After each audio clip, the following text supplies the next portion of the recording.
Pierre Champetier, André Mercier, bonjour. Alors Pierre Champetier, vous êtes président du syndicat des vins de pays d'Ardèche, IGP maintenant, vous allez nous expliquer. Voilà. Et André Mercier, toujours aussi grand, président des vignerons ardéchois.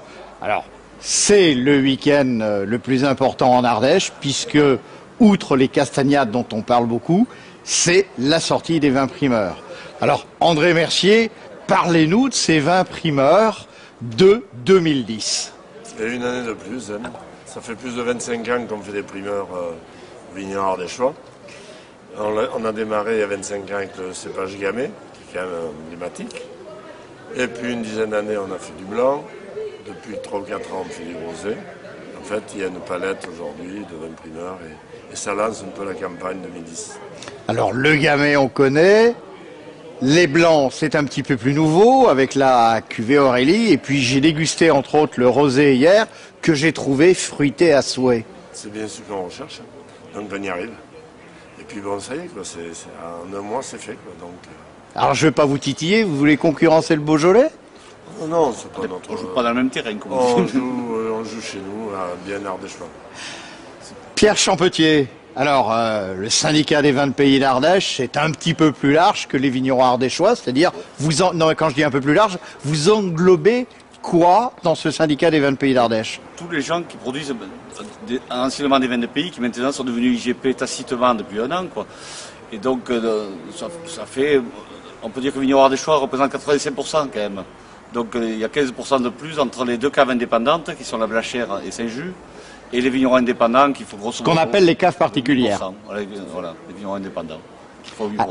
Quelle est votre mission au sein du syndicat des vins de pays? Nous, on a une mission donnée par l'INAO de gérer l'agrément des vins, quoi, en fait. Enfin, on appelle même plus un agrément parce que maintenant on dit que le vin est conforme. Donc on a vraiment une mission là-dessus. Et on a un organisme de contrôle qui contrôle qu'on fait bien le travail. Donc tous les vins sont dégustés. C'est-à-dire qu'il y a 1500 cuves chaque année dans le cadre de l'IGP qui sont dégustés à 5 dégustateurs. Et c'est ce qui permet de donner le label. Avant, bien sûr, il y a la traçabilité du produit pour prouver que ça a bien été produit à l'Ardèche. Il y a la traçabilité au niveau des rendements, des cépages. Enfin, c'est un travail de fond. Les analyses, il faut qu'au niveau analytique, ils soient conformes. Donc c'est les secrétaires du syndicat qui se chargent de tout ce travail et un organisme de contrôle qui nous fait tout le reste.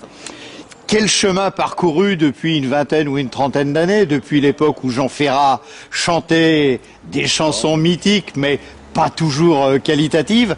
André Mercier, comment avez-vous pu parcourir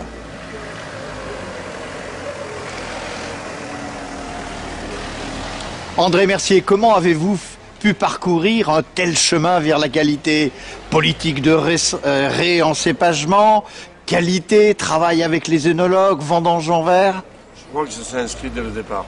La mission du COVA au départ, puis c'est ça, puis maintenant le groupe vignerons ardéchois.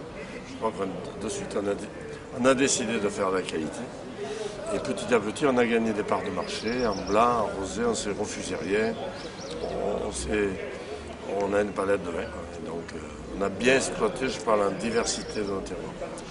La qualité, toujours la qualité. Pierre Champetier, un petit peu le mot de la fin dans cette... Moi, je me rappelle quand j'ai commencé, on distribuait les plants, ça c'était les débuts, il fallait distribuer les plants de vigne pour faire les nouveaux cépages. Et Marc Ottelin, il était le président de cette affaire-là à l'époque, il m'a fait goûter, il m'a donné envie quoi, de faire quelque chose là-dedans, parce que réellement, il y avait un dynamisme, il expliquait aux gens, et c'est pour ça qu'aujourd'hui on est là chez lui vraiment très volontiers parce qu'il a fait un boulot formidable pour ces produits-là. Il a cru dès le début et il a fait avancer. Le mot de la fin, 2010 par rapport à 2009, on est toujours sur la qualité. Les derniers jours avant les vendanges étaient ensoleillés. Toujours, on a eu des vendanges exceptionnelles avec de la pluie, donc qui a apporté plutôt un bon équilibre des raisins dans tous les cépages. L'an passé, on était bien, mais c'était subi par la sécheresse. Là, c'est pas du tout le cas. Je pense c'est une belle chose. Je ne suis pas inquiet du tout de la qualité. Des vins homogènes. Merci, large soif, et comme on dit à la télévision, avec modération. Au revoir.